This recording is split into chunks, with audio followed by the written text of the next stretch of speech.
Manifesto Anti-Tracinhos, Parte 1. O Desafio. O título pomposo deste vídeo é inspirado no Manifesto Anti-Dantas. E escolhi este título porque a intenção do vídeo que agora vos apresento é tentar alertar para a insuficiência dos esquemas de tracinhos que tantas vezes são usados pelos professores de Matemática A 12º ano para resolver problemas de contagem. Há alguns problemas muito simples que podem ser resolvidos desta forma, mas há imensos problemas que não podem ser resolvidos desta forma, e se um aluno se habitua a usar este tipo de raciocínio, este método apoiado em tracinhos, para resolver todo o tipo de problemas de combinatória, os que podem ser resolvidos desta forma e os outros, o mais certo é que depois fique pessimamente preparado para exame e, quando confrontado com uma pergunta um pouco mais difícil, não consiga fazer rigorosamente nada e perca toda a pontuação do exercício. Provavelmente, em perguntas mais difíceis, nem sequer vai conseguir começar a resolver o problema. Ora bem, estamos a preparar-nos para o exame 12º ano, queremos ter uma boa nota. Não queremos que haja uma pergunta de combinatória na qual tenhamos pontuação 0. Portanto, vamos tentar aprender um método que, mesmo que seja um pouco mais estranho no início, vamos ver que é muito mais metódico, muito mais geral e que, além de permitir resolver problemas em que nos expõem o problema de combinatória e nos pedem que calculemos a resposta, também nos vai permitir resolver problemas em que nos dão a resposta e nos pedem que expliquemos como é que se chegou a essa resposta. Com um esquema de tracinhos é difícil nós conseguirmos responder a essas questões onde já nos dão a fórmula e nos pedem que justifiquemos a fórmula. É precisamente isso que acontece nesta questão, retirada do exame de 2005, primeira fase, quando o número do exame de matemática ainda era 435. Aqui pedem-nos que façamos a contagem das diagonais de um prisma regular onde cada base tem n lados, diagonais faciais. Dão-nos a fórmula e, portanto, pedem-nos que justifiquemos esta fórmula. Se nós estivermos habituados a ver que combinações correspondem a escolhas onde não importa a ordem, só importa quem é que é escolhido, quem é que é selecionado, importa formar subconjuntos, a ver quem é que lá está, mas independentemente da ordem em que foi escolhido. Se nós nos habituarmos a ver subtrações como o que é preciso fazer quando a contagem inicial inclui coisas que não cumprem todos os requisitos que nos interessam. Estamos aqui a contar subconjuntos de dois elementos de entre n, vamos lá ver o que é que será, mas há ali uns subconjuntos que não nos interessam, não cumprem uns certos requisitos. Nós vemos o que é que não nos interessa e subtraímos. Se nós nos habituarmos a ver multiplicações como algo que surge em processo de contagem, quando uma tarefa pode ser decomposta em várias etapas e nós temos de fazer a contagem em cada etapa e multiplicar as várias contagens correspondentes às várias etapas, se nós nos habituarmos a ver adições de certos números, certas contagens, como as respostas a situações de contagem em que há vários caminhos alternativos e nós fazemos a contagem correspondente a seguir por um certo caminho, fazemos a contagem correspondente a seguir pelo outro caminho, e quando os dois caminhos são incompatíveis, somamos as contagens obtidas. Se nos habituarmos a raciocinar assim, então é mais ou menos óbvio qual foi o raciocínio usado para chegar a esta fórmula. Reparem, estamos a fazer contagem de diagonais faciais do prisma. O prisma tem faces de dois tipos. As faces com n lados, as chamadas bases, e as faces laterais, que são retângulos.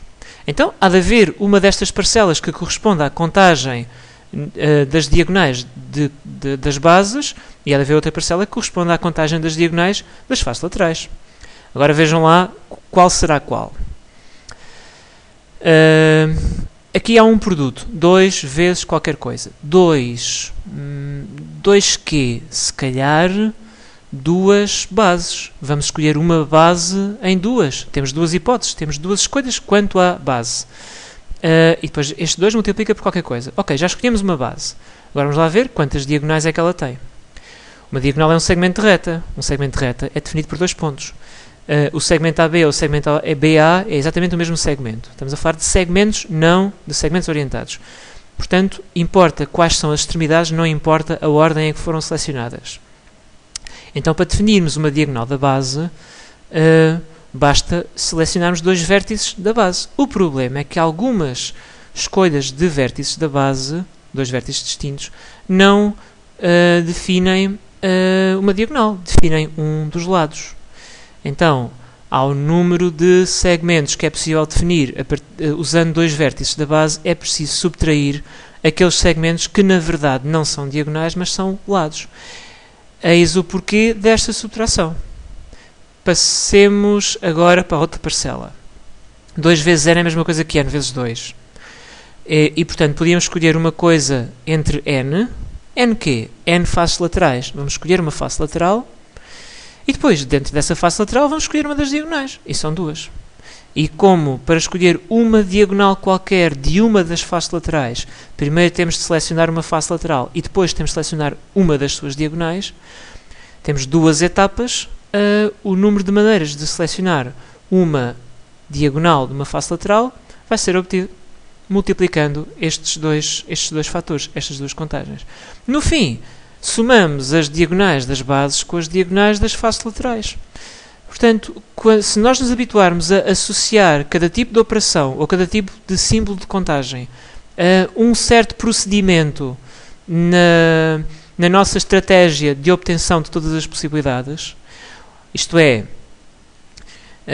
voltando um pouco atrás, se nós pensarmos no estratégia de contagem deste modo, imaginamos que temos um padrão que nos pede que identifiquemos todas as diagonais faciais do prisma.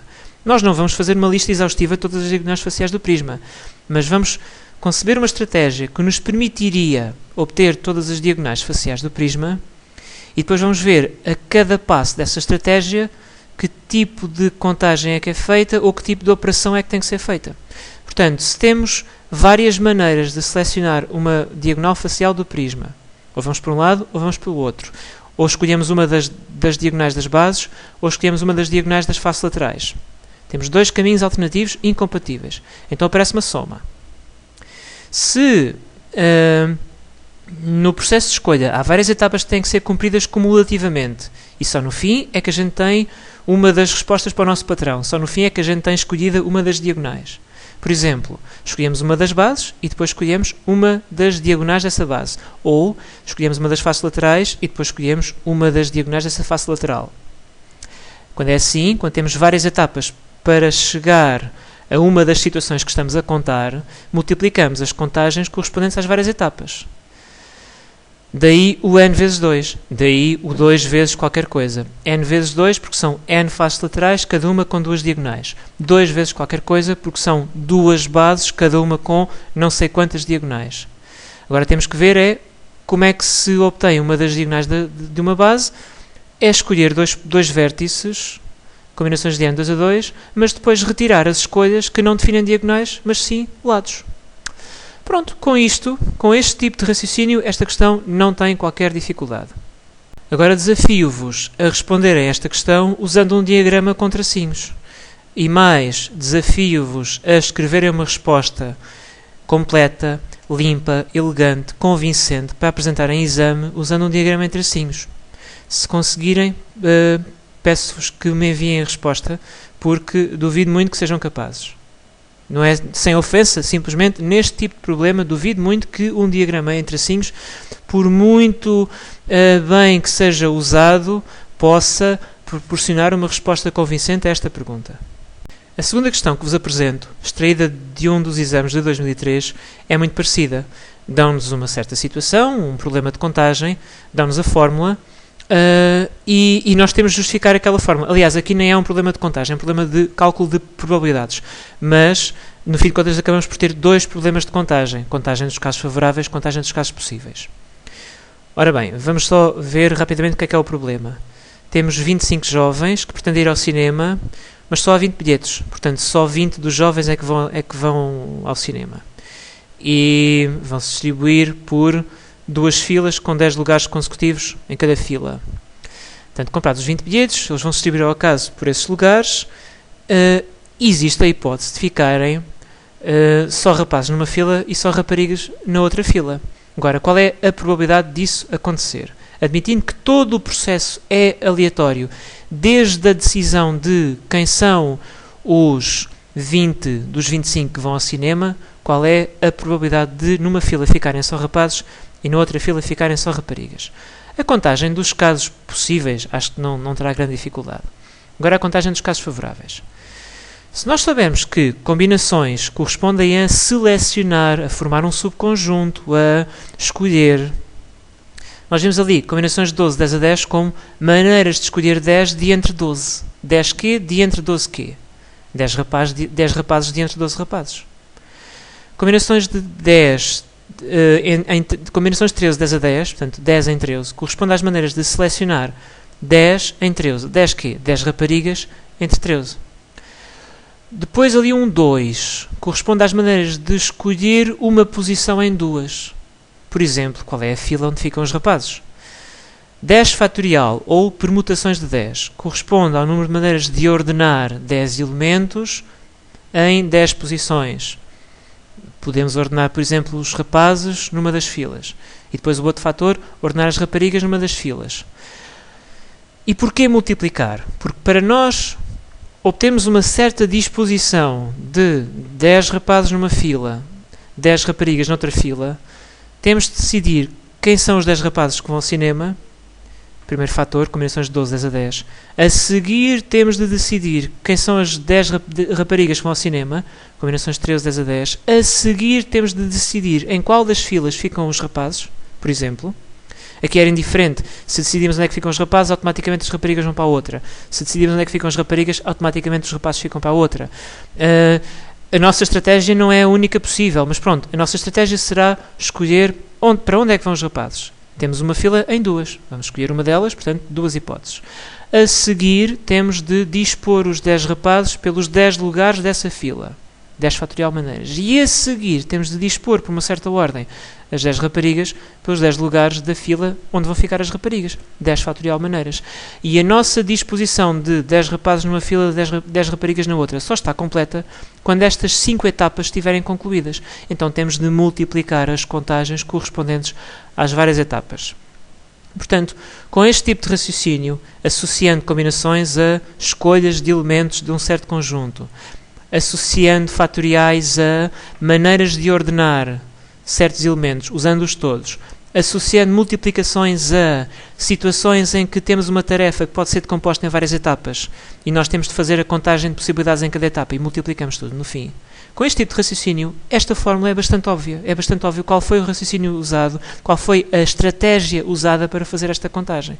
Com o esquema de tracinhos, desafio-vos a tentarem resolver, mas agradeço que alguém que resolva com o esquema de tracinhos me envie a resposta e eu tentarei depois cotar de acordo com os critérios de correção do exame, porque tenho sérias dúvidas de que um esquema de tracinhos proporcione uma resposta clara, limpa, convincente a esta pergunta. Mesmo assim, esta pergunta não é tão complicada para resolver com o esquema de tracinhos como era a anterior. A anterior, então, essa é francamente muito complicada de responder dessa forma.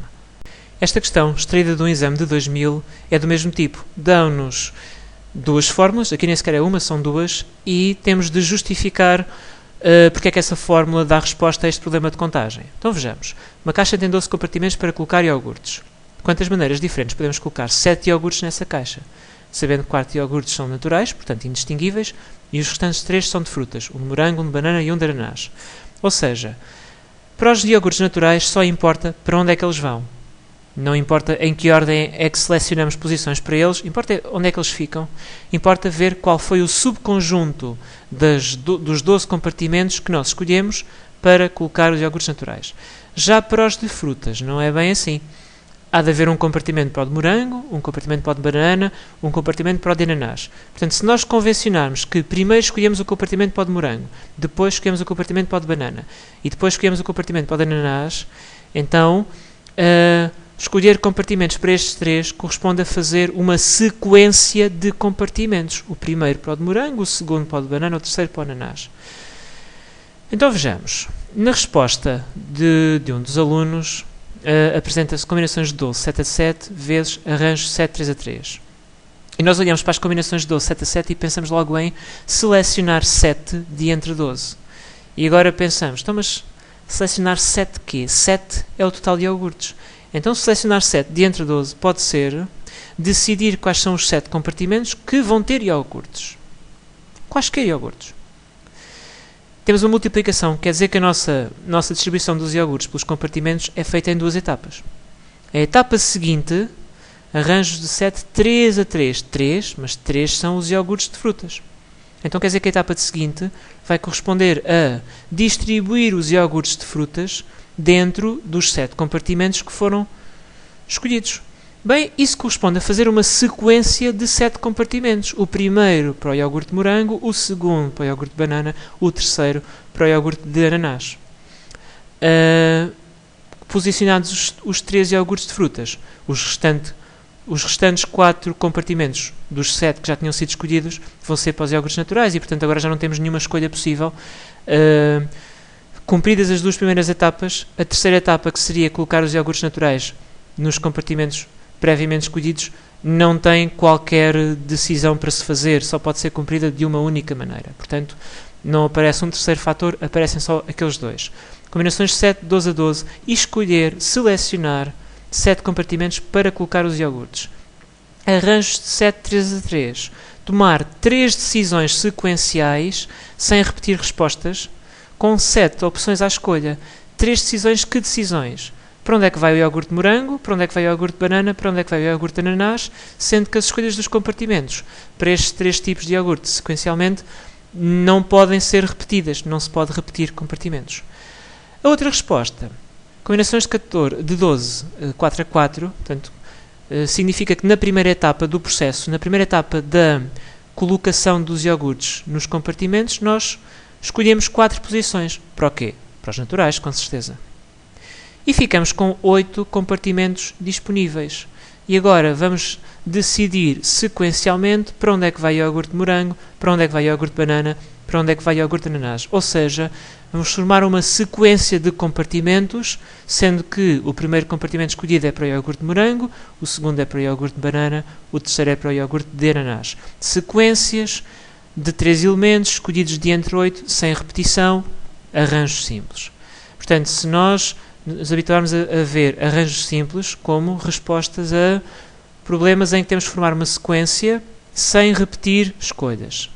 Se nos habituarmos a ver combinações como as respostas a situações de contagem em que temos de selecionar, escolher, formar subconjuntos e não importa a ordem e não há repetições.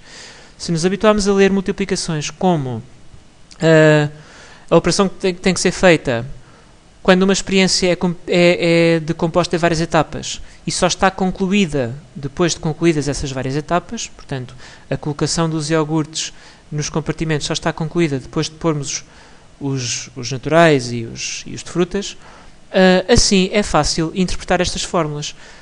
Com um diagrama de tracinhos, mais uma vez vos desafio a responder a esta pergunta.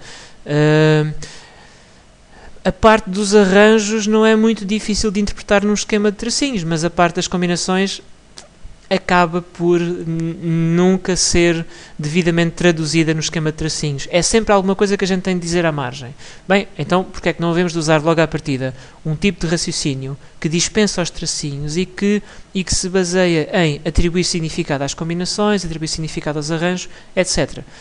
Acho que é preferível e, para poderem resolver dessa forma, só têm de ouvir com atenção o primeiro vídeo sobre combinatória que eu já disponibilizei no YouTube.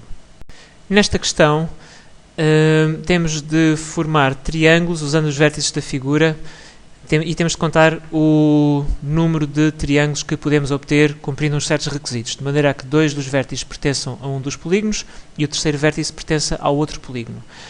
Ora bem, nós até podíamos pensar em usar um diagrama com tracinhos, pensando que um tracinho seria para um dos vértices do triângulo, outro tracinho seria para outro vértice do triângulo e o terceiro tracinho para o terceiro vértice do triângulo.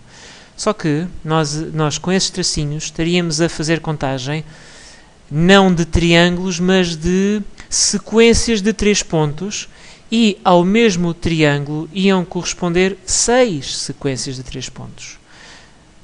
A partir de 3 vértices, usando as 3 letras que identificam os vértices do triângulo, é possível formar 3 fatorial, ou seja, 6 sequências distintas. E nós, com o nosso tracinho, com o nosso esquema de tracinhos, iríamos estar não a contar os triângulos, mas a contar 6 vezes cada triângulo. Portanto, se nós conseguirmos desenvolver uma outra estratégia, onde os triângulos não são contados 6 vezes cada um, mas são contados uma só vez cada um, é preferível. Não é impossível começar a resolução com o esquema de tracinhos se depois, no fim, corrigirmos aquela situação de cada triângulo ser contado 6 vezes. Não vos vou dizer aqui como é que isso é feito, porque quero que tentem resolver com o esquema de tracinhos, para ver se conseguem, e se conseguirem, enviem uma resposta. Também não vou dizer como é que é feita essa tal correção de corrigir o facto de cada triângulo aparecer 6 vezes, porque a resposta a esse tipo de situações está no meu primeiro vídeo sobre combinatória, é uma questão de o ouvirem com atenção, mas desde já vos alerto para essa situação. Se não tiverem cuidado, o vosso esquema de tracinhos vai-vos dar o sextuplo da resposta correta a esta pergunta. A estratégia que podíamos usar, inspirada nos passos, no tipo de raciocínio que eu expus no primeiro vídeo sobre combinatória, é a seguinte.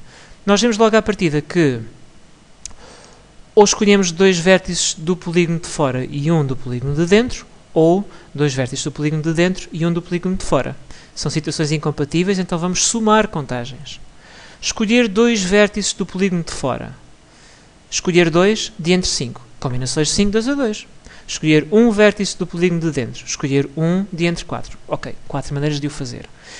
A nossa construção de um triângulo com 2 vértices no polígono de fora e um no polígono de dentro é composta em 2 etapas. Escolher os 2 de fora e o de dentro. Então, temos de multiplicar as correspondentes contagens. Mesma coisa quando escolhemos 2 vértices no polígono de dentro e um no polígono de fora. Temos de multiplicar as maneiras de escolher 2 vértices do polígono de dentro pelas maneiras de escolher um vértice no polígono de fora. E depois somamos tudo. Isto era um raciocínio aditivo. Perceber que ou eram 2 vértices no polígono de fora e um no polígono de dentro, ou 2 no polígono de dentro e um no polígono de fora. Havia um raciocínio subtrativo que dá a mesma resposta, que era assim. Nós podíamos pensar primeiro em escolher quaisquer 3 pontos daquela figura. Em alguns dos casos estariam 2 no polígono de fora e um no de dentro, 2 no de dentro e um no de fora. Em alguns dos casos seriam os 3 do polígono de fora, esses não servem. Em alguns dos casos seriam os 3 no polígono de dentro, esses também não servem.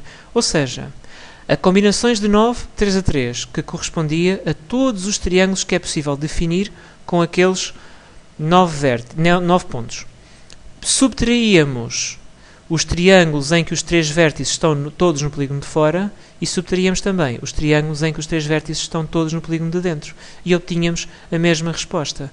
E se nós estivermos habituados a compreender o significado de subtrações em problemas de contagem, este raciocínio subtrativo é tão válido e tão lógico como o raciocínio aditivo. Em vez de compormos aquela situação em dois casos, 2 vértices no polígono de fora, um no polígono de dentro, ou 2 no polígono de dentro e um no polígono de fora, nós podíamos pensar em começar por não impor restrições quanto a serem 2 vértices num polígono e um no outro, e depois vemos o que é que nós estamos a contar que não devíamos contar. E o que nós não devíamos contar era situações em que os 3 vértices estão todos no mesmo polígono. Portanto, é uma questão de depois, no fim, subtrairmos. Ou seja, este tipo de raciocínio sem tracinhos, além de permitir resolver mais exercícios do que o raciocínio com tracinhos, ou pelo menos resolver de maneira mais simples, também mais facilmente proporciona várias resoluções alternativas para um mesmo exercício. E isso é importantíssimo quando nós queremos verificar o resultado, porque a melhor maneira de confirmar uma resposta de um problema de combinatória é desenvolver uma estratégia completamente diferente para fazer a contagem e comparar os resultados. E se as duas estratégias estiverem corretas, os resultados vão ser concordantes. Esta é mais uma questão em que nos dão uma fórmula e nos pedem que justifiquemos essa fórmula. Aqui também aplicada ao cálculo de probabilidades, ou seja, temos, no fim de contas, 2 contagens que têm que ser feitas, a contagem dos casos favoráveis e a contagem dos casos possíveis. Ora, na contagem dos casos favoráveis aparece logo uma soma, quer dizer que a situação descrita no enunciado pode ser obtida por 2 caminhos completamente distintos, incompatíveis. Então, vamos lá ver. Um saco contém 12 bolas indistinguíveis ao tacto. 3 bolas com o número 1, 5 bolas com o número 2 e 4 bolas com o número 3. Retiram-se do saco 3 bolas ao acaso. Qual é a probabilidade de a soma dos números saídos ser igual a 5? Quer dizer que há duas maneiras diferentes de obter uma soma igual a 5, com os números 1, 2 e 3. A soma de 3 números ser igual a 5. Pois, ou é um 1 mais um 2 e mais um 2, ou é um 1 mais um 1 e mais um 3. Portanto, uma das parcelas no numerador tem de corresponder ao número de maneiras de obter um 1 e 2, 2. E a outra parcela vai corresponder ao número de maneiras de obter 2 1s e um 3. Agora reparem, combinações de 3, 2 a 2. Escolher 2 de entre 3. 3 quê? 3 1s, 3 bolas com o número 1. Então, combinações de 3, 2 a 2 vai corresponder a maneiras de selecionar 2 bolas com o número 1 de entre as 3. E depois vezes 4. Bom, o que é que faltava? Faltava escolher um dos 3, uma das bolas com o número 3. 4 à escolha, portanto pode ser feito de 4 maneiras.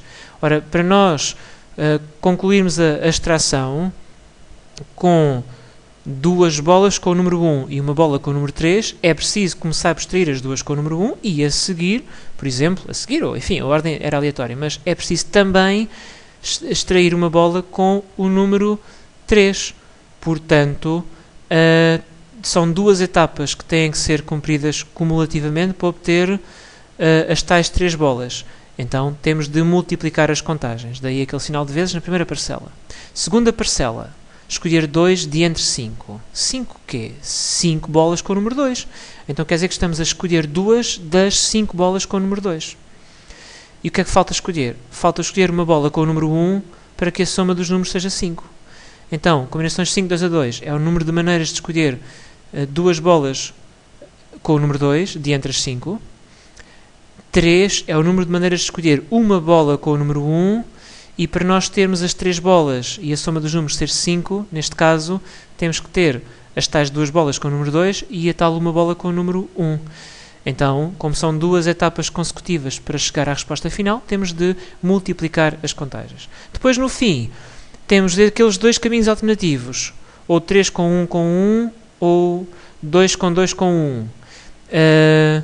São 2 caminhos alternativos para obter o resultado pretendido. Soma igual a 5. Então, somamos as contagens. Portanto, mais uma vez, pensando em combinações, em termos de selecionar, escolher, formar um subconjunto de certos elementos. Pensando em multiplicações como a operação que tem que ser efetuada quando uma certa tarefa é decomposta em várias etapas. Pensando em adições, associando as adições a situações em que há vários caminhos possíveis para obter o resultado pretendido, toda aquela expressão faz todo o sentido e é fácil de interpretar. É só depois repararmos no 3 e no 5 nas combinações, quer dizer que num dos casos temos 3 elementos à escolha, no outro caso temos 5 elementos à escolha. 3 elementos à escolha estamos a referir-nos às bolas com o número 1. 5 elementos à escolha estamos a referir-nos às bolas com o número 2. E ver o que é o 4, o que é o 3, etc. Agora desafio-vos a tentarem dar resposta a este problema com um esquema de tracinhos. Primeira dificuldade com que se vão deparar é que num esquema de tracinhos nós contamos muito bem sequências, mas não contamos muito bem conjuntos. E aquele denominador da fração diz-nos logo que nós, no cálculo desta probabilidade, estamos a contar conjuntos de bolas, não estamos a contar sequências de bolas. Portanto, o nosso raciocínio com os tracinhos provavelmente poderia até dar uma resposta correta à nossa pergunta, um valor correto para a probabilidade, mas não dava esta fórmula, dava fórmulas com arranjos e não fórmulas com combinações. Portanto, neste caso em que já nos dão a fórmula e nos pedem que a justifiquemos, seria difícil responder com um esquema de tracinhos. Se conseguirem, por favor, enviem-me a resposta. Encontrarão os meus contactos no site, encontrarão a ligação na descrição deste vídeo. Mais uma vez, temos aqui um problema de contagem em que não nos pedem que justifiquemos cada uma daquelas fórmulas, ou que justifiquemos a fórmula que está correta, mas pedem-nos que a identifiquemos. E se nós conseguimos olhar para cada uma das fórmulas e pensarmos qual poderá ter sido o raciocínio usado para chegar àquela fórmula e vermos quais é que são raciocínios corretos e quais é que não são, talvez seja mais fácil identificarmos a resposta correta. Ora bem, temos uma caixa com 12 compartimentos e pretendemos arrumar nessa caixa 10 copos com tamanho e forma iguais, mas com cores diferentes. 7 são brancos, portanto, esses 7 são indistinguíveis, mas depois temos um verde, um azul e um roxo. 3 são distintos, têm cores distintas. Em cada compartimento pode ser arrumado apenas um copo. De quantas maneiras diferentes podem arrumar os 10 copos nessa caixa? Ora bem, os 7 copos brancos são indistinguíveis. Para esses copos, não importa a ordem em que nós selecionamos compartimentos, só importa quem são os compartimentos escolhidos. Importa formar um subconjunto de 7 compartimentos de entre os 12. Então, se nós nos habituarmos a pensar em termos de escolhas, em termos de seleções, em termos de formação de subconjuntos, associando isso a combinações, fica logo claro que na resposta correta, em princípio, onde surgir as combinações. E onde surgir combinações de 12, 7 a 7. Escolher 7 posições para os 7 copos brancos de entre as 12 disponíveis. A seguir, etapa seguinte, multiplicação. Lá está, por isso é que há ali uma multiplicação, porque é preciso cumprir 2 etapas. Primeiro pomos os copos brancos. E o facto de no primeiro símbolo aparecer sempre um 7 deve deixar logo claro que na estratégia que temos que usar, primeiro pensamos nos copos brancos. Ficam 5 espaços para os 3 copos coloridos. E nós temos de escolher, mas por uma certa ordem, porque os copos são todos diferentes, os coloridos são todos diferentes, por uma certa ordem, primeiro, por exemplo, primeiro para o verde, depois para o azul e depois para o roxo, por uma certa ordem previamente estabelecida, por uma certa ordem convencionada, por exemplo, verde e depois azul e depois roxo, nós vamos escolher compartimentos para aqueles 3 copos. Mas escolher por uma certa ordem corresponde a formar uma sequência. Podíamos formar uma sequência onde o primeiro compartimento da sequência era para o copo verde, o segundo compartimento da sequência era para o copo azul e o terceiro compartimento da sequência era para o copo roxo. Uma sequência de 3 elementos, 3 compartimentos, escolhidos de entre 5, sem repetição. Então pensem lá qual será o símbolo que faz essa contagem e pensem lá qual será a resposta correta a este problema. E agora, mais uma vez, desafio-os a responderem com um diagrama de tracinhos. A parte dos arranjos até não será muito difícil. A parte das combinações, num diagrama de tracinhos, não sei muito bem como é que isso pode ser feito de forma convincente. Quem responder a esta pergunta com tracinhos, por favor, envie uma resposta e convença-me de que a sua resposta tem vantagem sobre uma resposta baseada em definir uma estratégia e interpretar essa estratégia em termos de combinações, em termos de arranjos, em termos de multiplicações, adições, etc. Nesta questão, não nos dão nenhuma fórmula, não nos pedem que justifiquemos nenhuma fórmula, mas, enfim, pedem-nos que calculemos o número de maneiras de cumprir a tarefa que ali é apresentada, que é formar um código com 1, 2, 4 A's e 2 5's. Ora bem,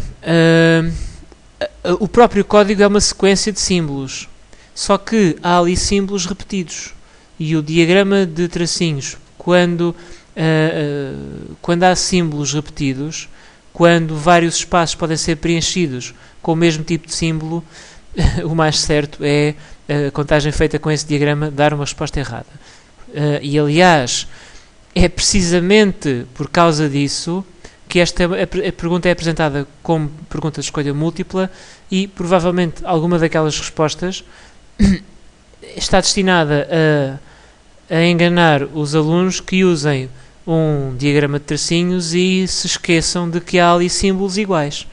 Portanto, mais uma vez vos proponho que tentem resolver esta questão com um esquema com tracinhos e vejam lá se obtêm a resposta correta.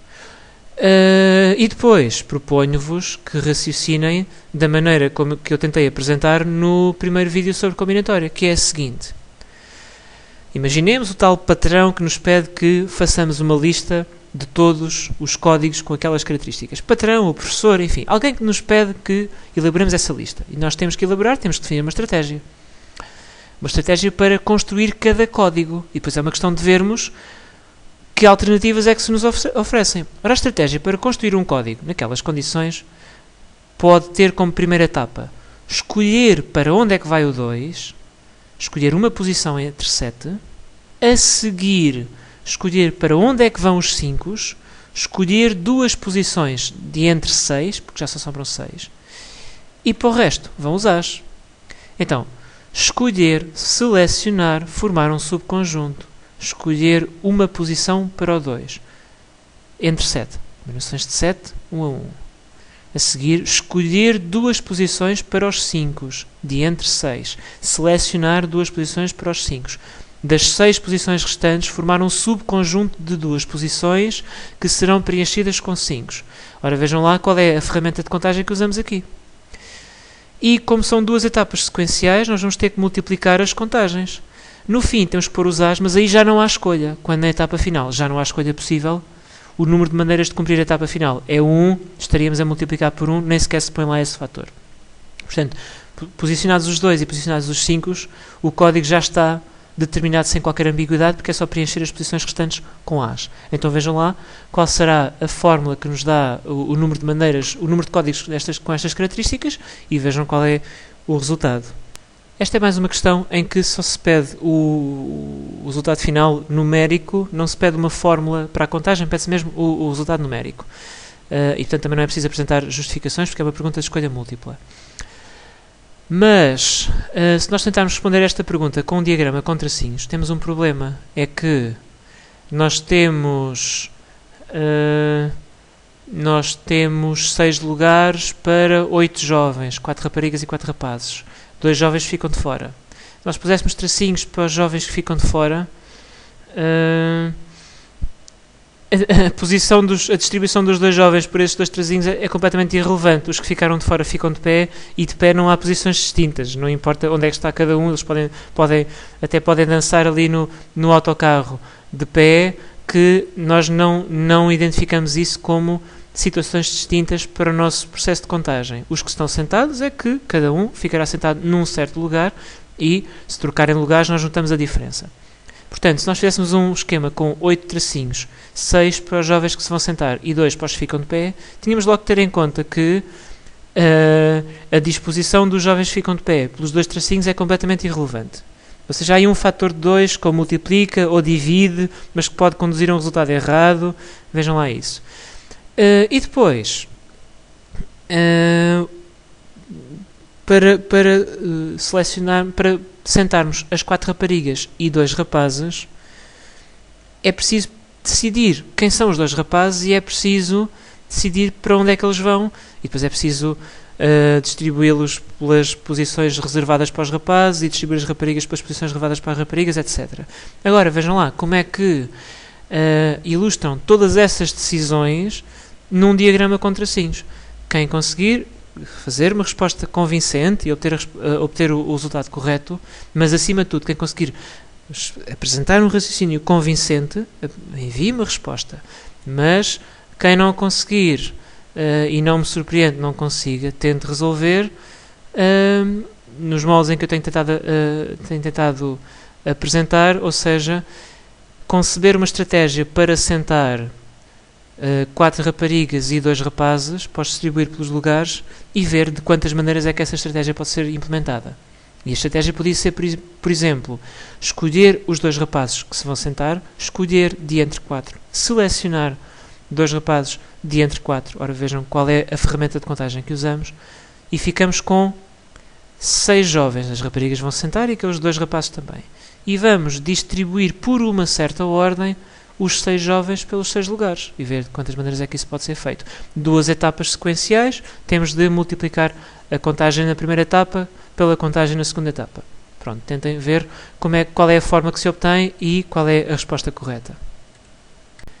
Esta questão de um exame de 2002 pode ser respondida sem excessiva dificuldade usando um diagrama com tracinhos, mas pelo facto de ter ali aquela adição, não é trivial. Portanto, problemas de contagem em que a resposta só tem multiplicações e arranjos simples ou completos geralmente podem ser resolvidos com algum êxito usando os tais diagramas com tracinhos, mas quando começam a surgir adições, subtrações, divisões, a coisa começa a complicar-se, ou quando surgem combinações também começa a haver alguma complicação. Mas pronto, não é impossível resolver esta questão usando um diagrama com tracinhos. Proponho-vos que o tentem fazer e que me enviem a resposta. Ou então, que tentem usar o tipo de raciocínio que eu vos tenho apresentado. Portanto, queremos formar um número de 4 algarismos, com os algarismos de 1 a 9, portanto 100 zeros, começados por 9, com os algarismos todos diferentes e em que a soma dos 4 algarismos é par. Portanto, basicamente, nós só temos que escolher os algarismos para as 3 últimas posições, porque o primeiro algarismo é um 9. A soma dos algarismos ser par, dos 4 algarismos ser par. Ora, são 4 algarismos. A soma de certos números é par se o número de parcelas ímpares for par, porque 2 ímpares somados dão um par. Ora, podíamos ter 0 pares, todos ímpares, ou, portanto, podíamos ter 4 ímpares, ou podíamos ter 2 ímpares, ou podíamos ter nenhum ímpar. Mas nenhum ímpar não podemos fechar lá o 9. Então, ou temos 2 ímpares, ou temos 4 ímpares. E nós pensamos já, qual daquelas parcelas é que corresponderá ao caso em que os 4 algarismos são ímpares? Possivelmente a parcela mais simples. Aparece ali arranjos de 4, 3 a 3. E nós pensamos logo que estamos a formar uma sequência com 3 elementos escolhidos de entre 4. 3 porquê? Porque estamos a preencher 3 posições, porque o 9 já lá está. De entre 4 porquê? Porque se o 9 já lá está e os algarismos são todos diferentes, sobram 4 algarismos ímpares. Então a última parcela há de corresponder a maneiras de formar o número só com algarismos ímpares. A outra parcela há de corresponder a maneiras de formar o número com 2 algarismos pares e 2 algarismos ímpares, onde o primeiro algarismo é um 9, onde existe mais um algarismo ímpar e onde existem depois 2 algarismos pares. Ora bem, 3 vezes 4 vezes arranjos de 4, 2 a 2. Portanto, a nossa construção de um número com aquelas características vai ter que ser feita em 3 etapas, porque aparecem 3 fatores. Agora é preciso atribuir um significado a cada um daqueles fatores. Arranjos de 4, 2 a 2, pode corresponder a maneiras de preencher certas posições com algarismos pares. E nesse caso, aqueles 2 primeiros fatores hão de corresponder apenas ao algarismo ímpar que é preciso acrescentar. Já lá está o 9, é preciso acrescentar mais um. Mas porquê 2 fatores? Porque, para nós preenchermos uma posição com um algarismo ímpar, primeiro temos de escolher qual é a posição que vai ser preenchida com o algarismo ímpar, uma entre 3, e depois temos de escolher qual é o algarismo ímpar que vai para lá, 1 entre 4. E a seguir ficam 2 posições por preencher, vamos preenchê-las com algarismos pares, vamos formar uma sequência de 2 algarismos pares escolhidos de entre 4 sem repetição. E pronto, e basicamente já explicámos aquela fórmula, já explicámos qual será o raciocínio. Portanto, ou nós formamos um número com mais um algarismo ímpar, além do 9, e 2 algarismos pares. Decidimos para onde é que vai o outro algarismo ímpar. Decidimos qual é esse tal algarismo ímpar. Preenchemos as 2 posições restantes com algarismos pares, ou então usamos apenas algarismos ímpares. E nesse caso temos de preencher as 3 posições restantes com algarismos ímpares escolhidos de entre 4, sem repetição. Desafio-vos então a responderem a esta pergunta com diagramas com tracinhos, o que não é completamente impossível, mas não é muito fácil. Responderem a esta pergunta com a estratégia que eu vos expliquei, decompondo a nossa tarefa em etapas ou em caminhos alternativos e vendo como é que se faz a contagem em cada etapa e vendo quando é que se multiplica, quando é que se adiciona, etc. E vejam lá qual será a forma de resolver que é mais simples e que é mais, digamos, elegante e fácil de apresentar como resposta de exame. A última questão que vos apresento neste vídeo também pode ser respondida com um diagrama com tracinhos, formar sequências. No entanto, o facto de aparecer ali aquela subtração complica um pouco a nossa resolução. Ou seja, a explicação daquela subtração acaba por sair sempre do âmbito do diagrama com os tracinhos. A justificação daqueles arranjos de 9, 3 a 3 pode ser feita, eventualmente, com o tal diagrama com os tracinhos. A justificação dos arranjos 5, 3 a 3 também, mas a justificação daquela subtração é sempre algo que terá que ser feito textualmente. Então, por que não responder a pergunta logo desde o início textualmente? Pensando assim, arranjo de 9, 3 a 3 corresponde ao número de maneiras de formar uma sequência de 3 objetos escolhidos de entre 9 sem repetição. Formar uma sequência de 3 objetos escolhidos de entre 9 sem repetição, formar um número de 3 algarismos de entre aqueles 9. Arranjo de 5, 3 a 3, formar um número de 3 algarismos escolhidos de entre 5. Que 5? Bem, vamos ver. Estes arranjos de 5, 3 a 3 aparecem a subtrair, portanto, correspondem à contagem de coisas que não nos servem. Temos ali a contagem de números, 3 algarismos, onde o produto dos algarismos é um número par. Não nos serve as situações em que o produto é um número ímpar. E quando é que o produto dos 3 algarismos é ímpar? Quando são todos ímpares. Portanto, aqueles arranjos de 5, 3 a 3 corresponderão a números de 3 algarismos onde os algarismos são todos ímpares. Essa é a situação que não nos serve. A contagem inicial corresponde a todos os números de 3 algarismos distintos, escolhidos de 1 a 9. A segunda parcela, aliás, o subtrativo, corresponde a números de 3 algarismos ímpares distintos. E também foram contemplados na primeira parcela, só que não cumprem todos os requisitos do enunciado, porque quando os algarismos são todos ímpares, o produto dos algarismos não é um número par, é um número ímpar. Então temos de retirar esses à contagem inicial e daí aquela subtração. Ora, explicar numa composição este raciocínio que eu agora vos apresentei é bastante fácil. Explicar numa composição um raciocínio baseado num diagrama com tracinhos não me parece que seja assim tão convincente. Mas pronto, este foi o último exercício que vos apresentei, porque é aquele onde já começamos a estar na interface entre problemas que até podem ser resolvidos com um diagrama de tracinhos e problemas que podem ser melhor resolvidos ou só podem ser resolvidos com um outro tipo de raciocínio mais estruturado, uma estratégia de contagem. De qualquer modo, quem optar por resolver esta questão com diagrama de tracinhos pode, por exemplo, colocar a resolução em comentário a este vídeo.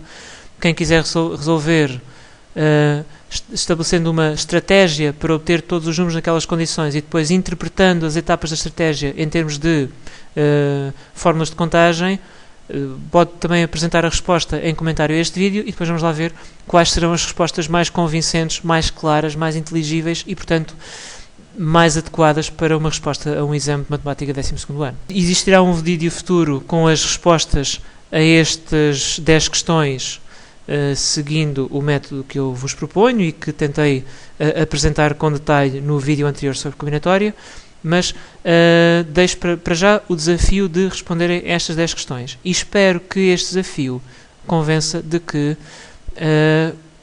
resolver problemas de combinatória usando sistematicamente tracinhos indiscriminadamente, seja qual for a questão que nos é colocada, pode levar-nos a becos sem saída e pode levar-nos a perder muitos pontos no exame desnecessariamente, porque com um bocadinho mais de trabalho inicial, mas com grandes proveitos mais adiante, nós podemos treinar a nós próprios num método de resolução que funciona quase sempre, ou que funciona sempre com os problemas a nível de matemática a 12º ano e que, além disso, proporciona respostas muito mais limpas, muito mais elegantes, muito mais adequadas para um exame de 12º ano.